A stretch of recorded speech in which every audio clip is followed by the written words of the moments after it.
Hello everyone, I'm Jeff Teague with Fred Anderson Toyota in Raleigh, North Carolina. It's time for Ask the Toyota Expert.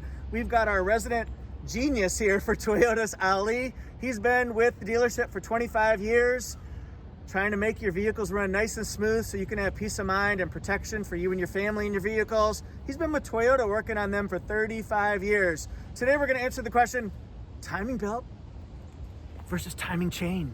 Mr. Ali, we got a question today, and somebody wants to know what's the difference between a timing belt and a timing chain, how you know what you have in your car, and about maintenance and repair. Yeah, let's first start with the timing belt. It was an innovation of the 1960s, and its job is to keep in sync the camshaft with the crankshaft. Timing belts usually made from rubber and fiberglass. Hence, it has a lifetime. It wears and it needs to be serviced.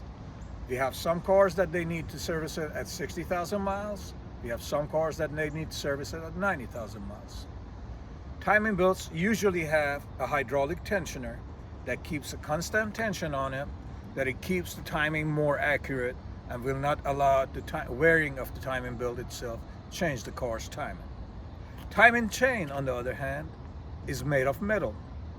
Timing chain is super dependent on oil pressure on the car. So if you have any sort of issue with your oil pressure, if your car runs out of oil, if you have a dirty oil filter, if you haven't changed your oil long enough, the timing chain can age or break and causes issue. However, if you service your vehicle properly, timing chain, which has the same job as keeping the camshaft and the crankshaft in time with each other, can last the lifetime of the vehicle. Usually a timing chain repair can be expensive. It's usually not needed, but in the case that you do need it, the timing chain sits in front of the engine behind this plate that is called timing cover, and as we had said before, it keeps the crankshaft and camshaft in timing. Camshaft sits on top. In this particular vehicle, there are two camshafts on top. Crankshaft is all the way on the bottom of the engine, and aside of the timing chain is what we discussed about oil pressure being important, is an oil pressure timing chain tensioner that needs to be fit clean, good pressure oil. So the Toyota Tundra, that was kind of an interesting machine because it kind of uses a hybrid in a way of belt and chain. Can you explain that, Ali? Yes, Toyota started with timing belt on Tundras, and at first we were using only timing belt. Then we went to the GR engine, 6-cylinder engine, which was chain driven. At the same time, we had 8-cylinder engine, 4.7 liter, that was timing belt driven.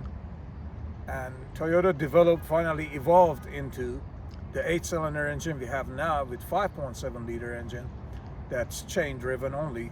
And Toyota has basically changed to timing chain all the way across the board. So nowadays you'll mostly see chain, pretty much all chains? Yes, I cannot think of any other vehicle we have that has a belt on it, newly made. Okay. As a reminder, timing chain can last a lifetime of the vehicle if you keep your oil changes done properly and you keep the vehicle in general health. Because timing chain is dependent on oil pressure. If you have bad oil pressure and bad oil changes on your car, by that I mean if you haven't serviced your vehicle for oil changes, can be damaged. So if you have a timing chain and you service your oil changes properly, it should last the lifetime of your vehicle. Thank you so much for watching. I hope this was helpful to you and you kind of figured out timing belt versus chain. What is it? How long they last? Which one's more dependable? And what you got on your car? So follow us on Instagram at Fred Anderson Toyota, as well as Facebook, Fred Anderson Toyota. Check out our hundreds of cars, trucks, and SUVs, whether they're new, whether they're pre-owned, at fredandersontoyota.com. Thanks everyone, see you next time. Bye-bye.